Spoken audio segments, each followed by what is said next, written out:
Hey everybody, Blake Smith. I just wanted to give everybody a little bit of my backstory.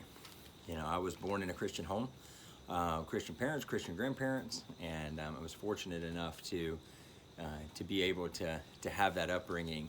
And I'll never forget at 6 years old, feeling that pull from Christ to give my heart and my soul to Him. And it was true. I truly think that I really made that decision as a kid. I felt the conviction of the Holy Spirit for my sins. I knew that I didn't want to be separated from God, for all of eternity if something were to happen to me. And it was very evident that I'd hit that age of accountability. I knew that I wanted to give my heart and my soul to Jesus Christ. Fast forward, I lived a life as most normal United States Christians, going to church on Sunday, trying to get there on Wednesday. But it wasn't until I was much older that I really felt more of a conviction, more of a pull to Christ. I did a lot of mission work early on in probably my 20s, from about the age of 18, the beginning of college, all the way through. Many years later, I did, went to Africa, went to Brazil, went to Romania, went to all these different countries doing mission work. And I hit a point where I remember my last mission trip. I came back and I was actually a youth intern at a church where I wanted to probably pursue going into the ministry. And I remember I let people hurt me. I let people get under my skin. I let people basically turn me so hard and so broken that not only did it hurt my future of being in ministry, but it also hurt my relationship with Christ. There was a time period that I didn't go to church a whole lot, and I remember finding a church one time, a big church, a mega church in Lakeland. I remember sitting in the back and just weeping, because I was in some testimony building years, where I was walking a life that I really didn't need to walk. And I was separated from God, and it was easy to see that. It was easy to see that I was in a dark place,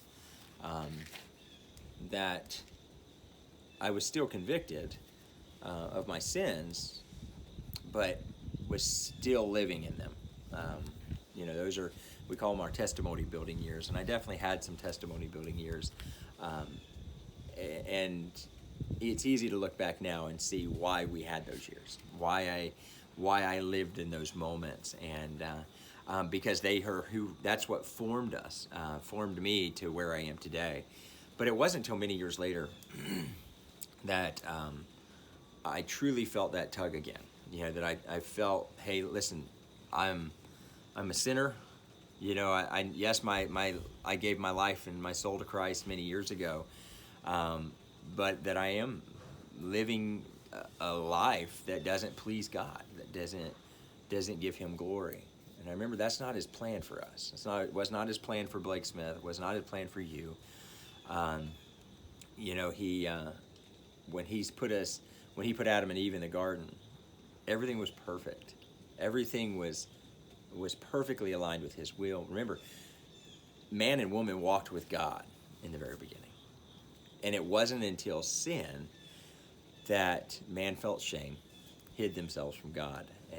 And I was in that time. I felt shame from God, and I remember hiding myself.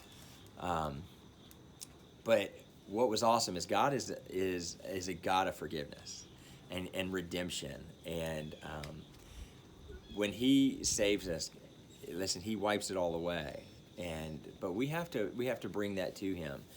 For me, it was one of those situations where, yes, I was saved, but no, I was not walking the life that I needed to walk. So I remember, fast forward a few years further, I was working a job, an awesome job, making way, way more money than I deserved,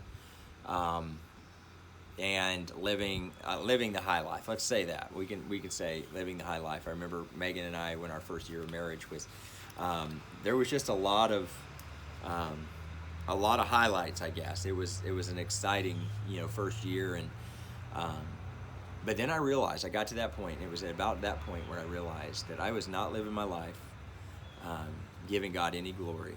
I wasn't living a life that gratified God in any way, and I wasn't living a life that led anyone else to Him.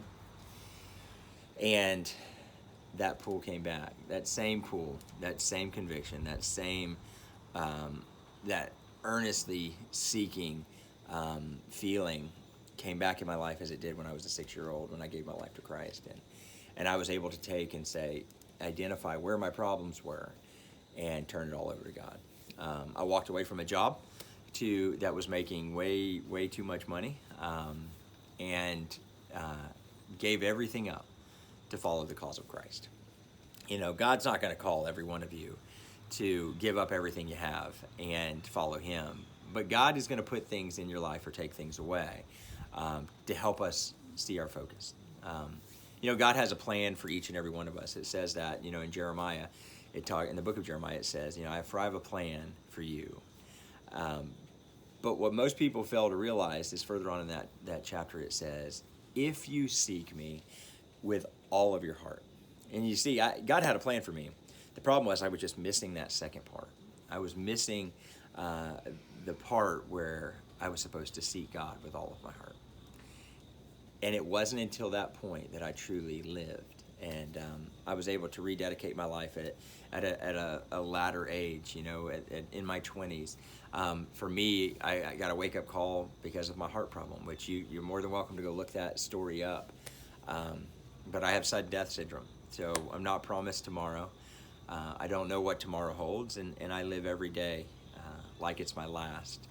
And I'm so thankful for that, because it helped me with a perspective of knowing that we're not, especially in this day and time that we live in, we're not promised tomorrow, and all we have is what we can do for Christ today. I want to encourage you, if you gave your life to the Lord at an early age, and you've strayed, you've went the opposite way, or you've let the world grab you, take back hold of your life, and see the rejuvenating power, the rejuvenating feeling of rededicating your life and giving your life and your heart and your soul to Christ again. Most people don't even realize that's even a possibility. They think, I was saved as a young kid, I turned my back on God, and because of it, He turned His back on me, and that is not true. God doesn't turn His back on us. You know, we're the ones that run from Him. And, you know, so reestablish that love, reestablish that kindle that fire that you had when you were a kid, or and maybe you've never experienced that. You know, maybe you've never experienced what that feels like, what a relationship with Christ feels like. And I want to encourage you to do that. You know, contact me. You have my email address there, and let me talk to you about it. Let me walk you through what it feels like when God really grabs your life, because it's rejuvenating. It's such an amazing feeling just to know that Christ has us and in the palm of His hand. So I love you. Thank you so much for watching my story, and we'll see you on the water real soon.